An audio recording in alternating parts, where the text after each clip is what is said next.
तमाम सालार अपने अपने महाजों और मुहिमों को रवाना हो गए। खालिद अपनी मुहिम के इलाके में हसन आदत इतनी तेजी से पहुंचे कि दुश्मन को खबर तक न हुई। उन्होंने कुछ बस्तियों को घेरे में ले लिया तो खालिद के पास कुछ आदमी आए और उन्हें बताया कि बाज कबीले तलीहा के फरेब का शिकार है, उनकी खूनरेजी मुनासिब नहीं होगी। अगर खालिद जरा इंतजार करें तो कबीलात के कमोबेश 500 आदमी खालिद के दस्ते में शामिल हो जाएंगे। खालिद ने इंतजार किया और ये आदमी कबीलात के 500 आदमी ले आए जो तलीहा के कबीले और उसके जेर असर कबीलों के खिलाफ लड़ने पर आमादा थे। वो मुसल्लाह होकर आए थे। इसी तरह कबीला जद्दीला भी खालिद के साथ मिल गया। तलिया को पता चला तो वो बहुत घबराया, लेकिन एक शख्स के ये इसके साथ था, वो बनी फराजे का सरदार था। इसके दिल में मदीना वालों के खिलाफ इतना इनाद भरा हुआ था कि इसने ऐलान कर दिया था कि वो मदीना वालों की हुकूमत को किसी कीमत पर तस्लीम नहीं कर सकता।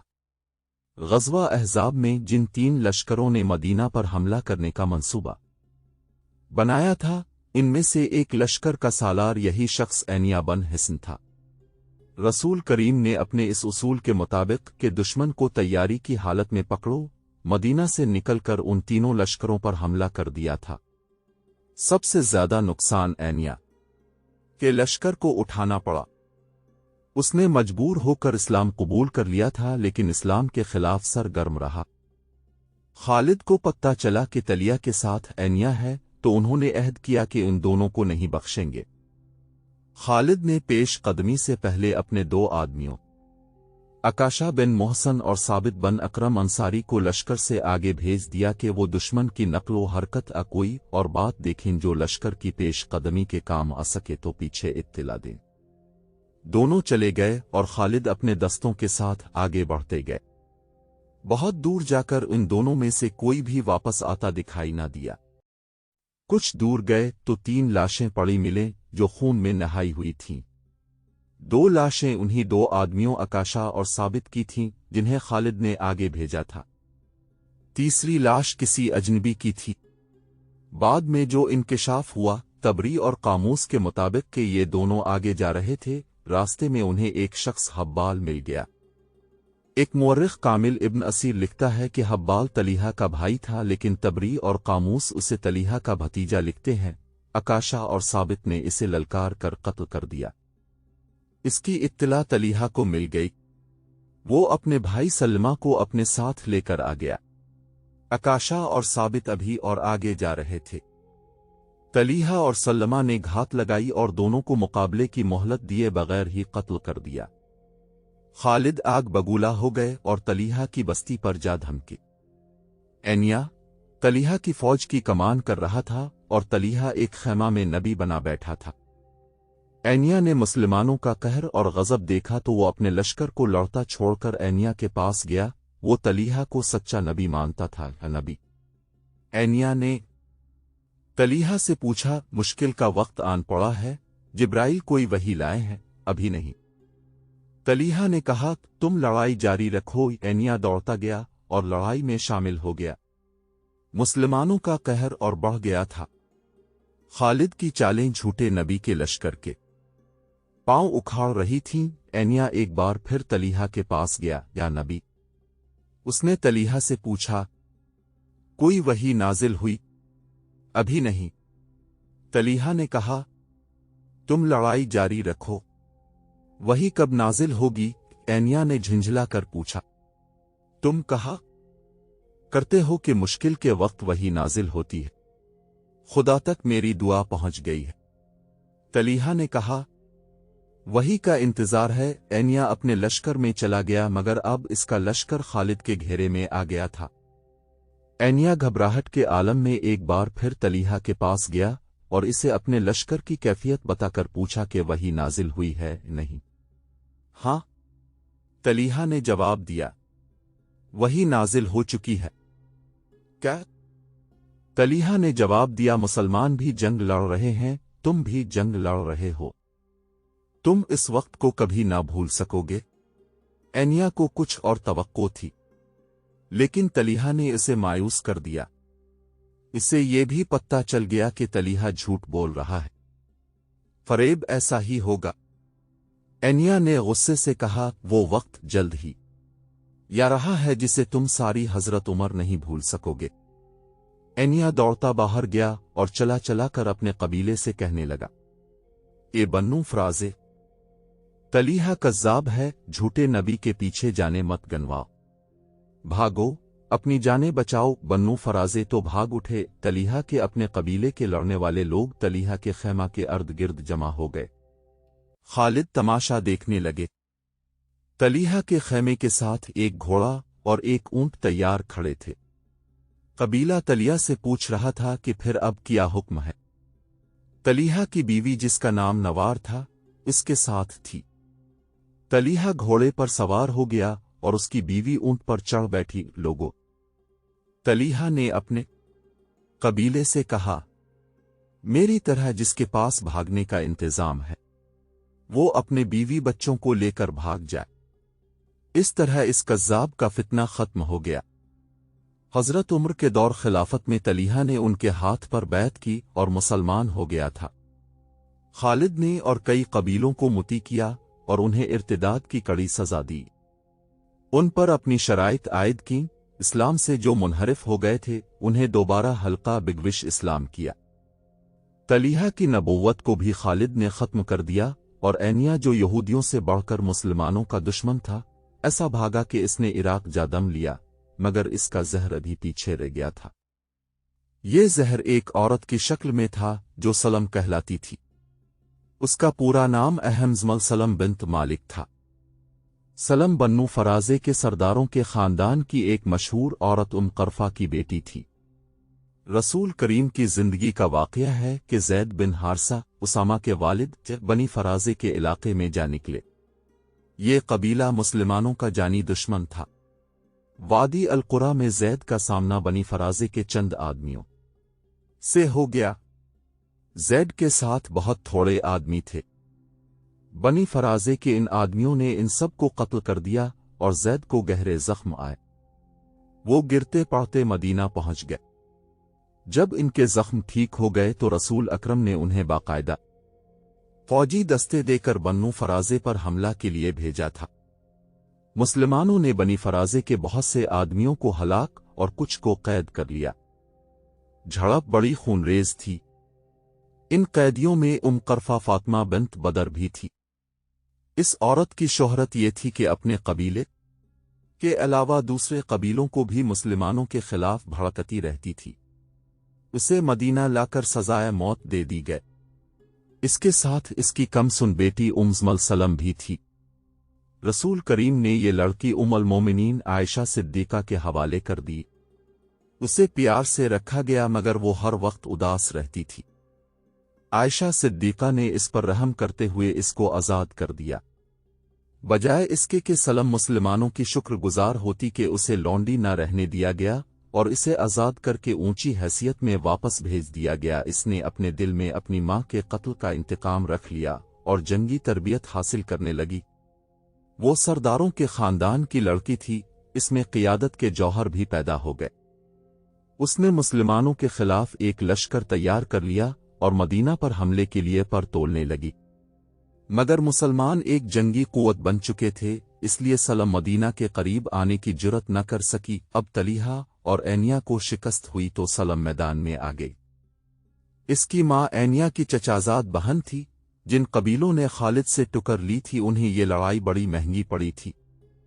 जो बच गए थे वो इधर अलिफादेर भाग गए थे। इनमें गफान, बन्नू सलीम और हुआजन के बाद सरकर्दा लोग सलमा के यहाँ जा पहुंचे और अहद किया कि सलम अगर उनका साथ दे तो वो मुसलमानों से इंतकाम लेने के लिए जाने कुर्बान कर देंगे। सलम तो मौका की तलाश में थी। वो तैयार हो गई और चंद दिनों में अपना लश्कर तैयार करके रवाना हो गई। उस वक्त खालिद बज़्ज़खा में थे जहां उन्होंने तलीहा को शिकस्त दी थी। उन्हें इत्तला मिली कि बन्नू फराजे का लश्कर आ रहा है। खालिद ने अपने दस्तों को तैयार कर लिया। जिस तरह सलम की मां अपने जंगी ऊंट पर सवार होकर लश्कर के आगे आगे चला करती थी, इसी तरह सलम भी अपने लश्कर के आगे आगे थी। इसके अर्द गिर्द 170 सवारों का घेरा था जो तलवारों और बर्छियों से मुसल्ला थे। یہ لشکر جوش و خروش بلکہ قہر اور غضب کے نعرے لگاتا آ رہا تھا۔ خالد نے انتظار نہ کیا کہ دشمن اور قریب آئے۔ ان کے ساتھ نفری تھوڑی تھی، وہ دشمن کو اتنی مہلت نہیں دینا چاہتے تھے کہ وہ حملہ کی ترتیب قلیل تعداد مسلمانوں کو نفری کی افراد کے بل بوتے پر گھیرے میں لینے کی پوزیشن میں آئے۔ خالد نے ہلہ بولنے کے انداز سے حملہ کر دیا، انہیں معلوم تھا کہ دشمن کا لشکر سفر کا تھکا ہوا ہے۔ خالد نے دشمن کی اس جسمانی کیفیت سے بھی فائدہ اٹھایا۔ سلم جو 100 جاباز شتر سواروں کے حفاظتی نرنے میں تھی، اشتعال انگیز الفاظ سے اپنے لشکر کے جوش و خروش میں جان ڈال رہی تھی۔ مورخ لکھتے ہیں کہ بنو فرازے نے خالد کو بڑا ہی سخت مقابلہ دیا۔ نفری تھوڑی ہونے کی وجہ سے خالد مجبور ہوتے جا رہے تھے اور دشمن کے حوصلے بڑھتے جا رہے تھے۔ سلم کی للکار اور الفاظ جلتی پر تیل کا کام کر رہے تھے۔ خالد نے سوچا کہ صرف یہ عورت ماری جائے تو بنو فرازے کے قدم اکھڑ جائیں گے۔ انہوں نے اپنے چند ایک منتخب جانبازوں سے کہا کہ وہ سلم کا حفاظتی حصار توڑ کر اسے اونٹ سے گرا دیں۔ سلم کے محافظ بھی جانباز ہی تھے، وہ خالد کے جانبازوں کو قریب نہیں آنے دیتے تھے۔ ان جانبازوں نے یہ طریقہ اختیار کیا کہ ایک ایک محافظ شتر سواروں کو دوسروں سے الگ کر کے مارنا شروع کر دیا۔ اس طرح جانبازوں نے گھیرا توڑ دیا، لیکن کوئی جانباز سلم تک نہیں پہنچ سکتا تھا، زخمی ہو کر پیچھے آ جاتا تھا۔ آخر پورے 100 محافظ مارے گئے۔ خالد کو اس کی بہت قیمت دینی پڑی۔ جانبازوں نے تلواروں سے سلمہ کے کچوے کی رسیاں کاٹ دیں۔ کچو سلم سمیت نیچے آ پڑا۔ جانبازوں نے خالد کی طرف دیکھا کہ کیا حکم ہے، قیدی بناتا ہے یا قتل کرنا ہے؟ خالد نے ہاتھ سے اشارہ کیا۔ ایک جانباز نے تلوار کے ایک ہی وار سے سلم کا سر تن سے جدا کر دیا۔ بنو فرازے نے یہ منظر دیکھا تو ان میں بھگدڑ مچ گئی اور وہ اپنی لاشوں اور زخمیوں کو چھوڑ کر بھاگ گئے۔ مدینہ سے تقریباً 275 میل شمال مشرق میں بتا نام کا ایک چھوٹا سا گاؤں ہے، جس میں بدا کے چند ایک کنبے آباد ہیں۔ اس گاؤں کو کوئی اہمیت، کوئی حیثیت حاصل نہیں۔ اگر وہاں ادھر غور سے دیکھیں تو ایسے آثار ملتے ہیں جیسے یہاں کبھی شہر آباد رہا ہو۔ 14 صدیاں گزریں، یہاں ایک شہر آباد تھا، اس کا نام بتا تھا، جو آج تک زندہ ہے، مگر شہر سکڑ سمٹ کر چھوٹا سا گاؤں رہ گیا ہے۔ اس شہر میں خوبصورت لوگ آباد تھے، وہ بہادر تھے، نڈر تھے اور باتیں ایسے انداز سے کرتے تھے جیسے کوئی نظم سنا رہے۔ عورتیں حسین تھیں اور مرد وجی تھے۔ یہ ایک طاقتور قبیلہ تھا جسے بنی تمیم کہتے تھے۔ بنو یربو بھی ایک قبیلہ تھا، لیکن الگ تھلگ نہیں، بلکہ بنی تمیم کا سب سے بڑا حصہ تھا۔ اس کا سردار مالک بن نویرہ تھا۔ بنی تمیم کا مذہب مشترک نہیں تھا، ان میں آتش پرست بھی تھے، قبر پرست بھی، لیکن اکثریت بت پرست تھی۔ بعض عیسائی ہو گئے تھے۔ یہ لوگ سخاوت، مہمان نوازی اور شجاعت میں مشہور تھے۔ رسول اکرم نے ہر طرف قبول اسلام کے پیغام جن قبیلوں کو بھیجے تھے، ان میں بنو تمیم خاص طور پر شامل تھے۔ اسلام کے فروغ اور استحکام کے لیے بنو تمیم جیسے طاقتور اور با اثر قبیلے کو ساتھ ملانا ضروری تھا۔ یہ ایک الگ کہانی ہے کہ اس قبیلے نے اسلام کس طرح قبول کیا تھا۔ مختصر یہ کہ بنی تمیم کی غالب اکثریت نے اسلام قبول کر لیا۔ مالک بن نویرہ منفرد شخصیت اور حیثیت کا حامل تھا۔ وہ آسانی سے اپنے عقیدے بدلنے والا آدمی نہیں تھا، لیکن اس نے دیکھا کہ بنو تمیم کے بیشتر قبائل مسلمان ہو گئے ہیں، تو اس نے اپنی مقبولیت اور اپنی سرداری کو قائم رکھنے کے لیے اسلام قبول کر لیا۔ چونکہ یہی شخص زیادہ باروب اور اثر و رسوخ والا تھا، اس لیے رسول کریم نے اسے بتا کا امیر مقرر کر دیا تھا۔ زکوٰۃ، عشر، دیگر محصول اور واجبات وصول کر کے مدینہ بھجوانا اس کی ذمہ داری تھی۔ مشہور مورخ بلازری اور محمد حسین ہیکل لکھتے ہیں کہ مالک بن نویرہ بڑا وجیحہ اور خوبصورت آدمی تھا۔ اس کے قد کاٹھ میں عجیب سی کشش تھی۔ اس کے سر کے بال لمبے اور خوبصورت تھے، شہسوار ایسا کہ کوئی اس کے مقابلے میں ٹھہر نہیں سکتا تھا۔ اچھا خاصا شاعر تھا، آواز میں مٹھاس اور ترنم تھا और इसमें सबसे बड़ी खूबी ये थी कि हंसमुख था। गम के मारे हुआ है को हंसा देता था। इसमें खराबी ये थी कि इसमें गुरूर और तकब्बुर बहुत था। इसकी एक वजह तो उसकी वो हैसियत थी जो उसे बन्नू तमीम में और खुसूसन अपने कबीले में हासिल थी। दूसरी वजह उसका मर्दाना हसन और दीगर मर्दाना औसाफ थे जो एक तिलिस्म की तरह दूसरों पर हावी हो जाते थे। उसका ताल्लुक मुतअद्दिद औरतों के साथ था। कबीले की जवान लड़कियां इसका कुर्ब हासिल करने की ख्वाहां और कोशा रहती थीं, लेकिन वो वक्ती ताल्लुक रखता और किसी को बीवी नहीं बनाता था। कहता था कि इस तरह एक औरत इसके हम पल्ला हो जाएगी, हालांकि इस वक्त बीवियों को ये मकाम हासिल नहीं था। वो कबीले की औरतों के दिलों में बसता था।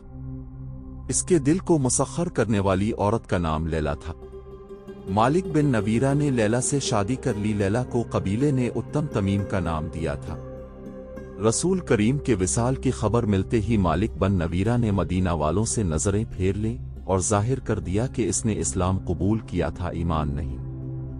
उसने ज़कात और महसूलात वसूल करके अपने घर में रखे हुए थे।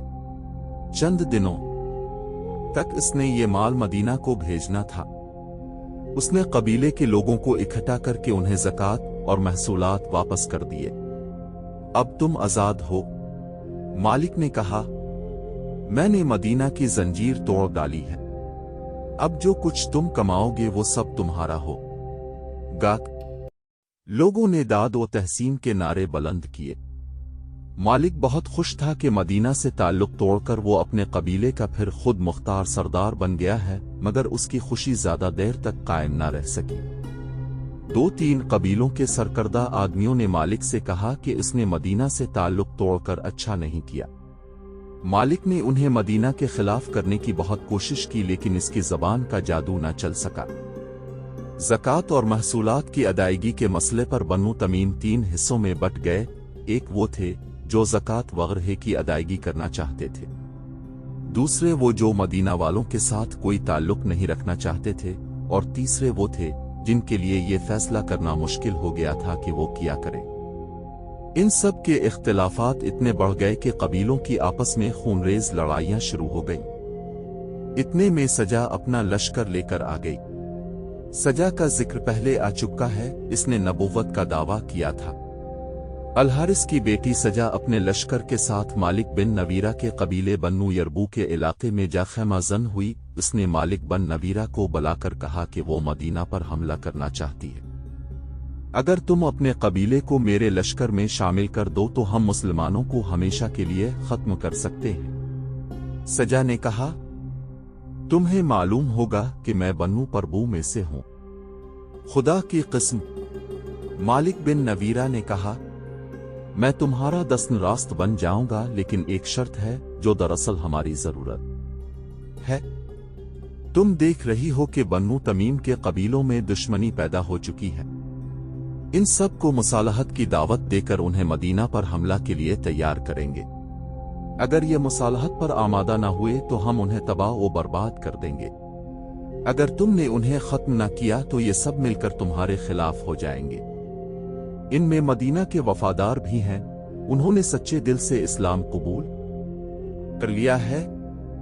मालिक बिन नवीरा की ख्वाहिश ये थी कि सजा के लश्कर को साथ मिलाकर बनी तमीम के मुसलमानों को और अपने दीगर मुखालिफिन को खत्म किया जाए। मोरख लिखते हैं कि सजा मालिक बिन नवीरा के मर्दाना हसन और जलाल से मुतासिर हो गई थी। इसने मालिक की बात फौरन मान ली। दोनों ने तमाम कबीलों के सरदारों को मुसालहत के पैगामात भेजे। पैगाम में यह भी शामिल था कि मदीना पर हमला किया जाएगा। सिर्फ एक कबीले का सरदार वकी बन मालिक था जिसने उनसे मुसालहत कबूल कर ली। बाकी तमाम कबीलों ने इनकार कर दिया। इस के नतीजे में सजा और मालिक के मुत्तहिदा लश्कर ने दूसरे कबीलों पर हमला कर दिया। बड़ी खूनरेज लड़ाइयां लड़ी जाने लगे। बन्नू तमीम जो सखावत, मेहमान नवाजी और जबान की चाशनी के लिए मशहूर थे, एक दूसरे के लिए वहशी और दरिंदे बन गए। बस्तियां उजड़ गईं, खून बह गया, लाशें बखर गईं। लैला को अपने दरवाजे पर औरतों की आहो बका सुनाई दी। कुछ औरतें बैन कर रही थीं, क्या मैं बेवा हो गई हूं? लैला नंगे पांव बाहर को दौड़ी। वो कह रही थी, मालिक बिन नवीरा की लाश लाए हैं। उसने दरवाजा खोला तो बाहर 10-12 औरतें खड़ी बैन कर रही थीं। लैला को देखकर उनकी आह विजरी और ज्यादा बुलंद हो गई। 3 औरतों ने अपने बाजुओं पर नन्हे नन्हे बच्चों की लाशें उठा रखी थीं। लाशों पर जो कपड़े थे वो खून से लाल थे। लैला किया तो औरत है। एक औरत अपने बच्चे की खून आलूद लाश लैला के आगे करते हुए चलाई। तो औरत होती तो अपने खावंद का हाथ रोकती के बच्चों का खून न कर। ये देख।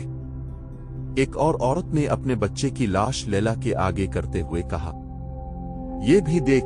एक और बच्चे की लाश लैला के आगे आ गई। ये देख मेरे बच्चे। एक औरत ने अपने 2 बच्चे लैला के सामने खड़े करके कहा, ये यतीम हो गए हैं। लैला को चक्कर आने लगा। औरतों ने उसे घेर लिया और चीखने चलाने लगी, तो डाइन है, तेरा खावंद जल्लाद है। सजा को नबुव्वत किसने दी है? सजा तेरे खावंद की दाश्ता है। सजा तेरी सौकन है। तेरे घर में हमारे घरों का लूटा हुआ माल आ रहा है। मालिक बिन नवीरा तुझे हमारे बच्चों का खून पिला रहा है। हमारे तमाम बच्चों को काट कर फेंक दे। हम सजा की नबुव्वत नहीं मानेंगी। हमारे नबी मोहम्मद सल्लल्लाहु अलैहि वसल्लम हैं। मोहम्मद अल्लाह के रसूल हैं। बस्ती के लोग इकट्ठे हो गए। इनमें औरतें ज्यादा थीं।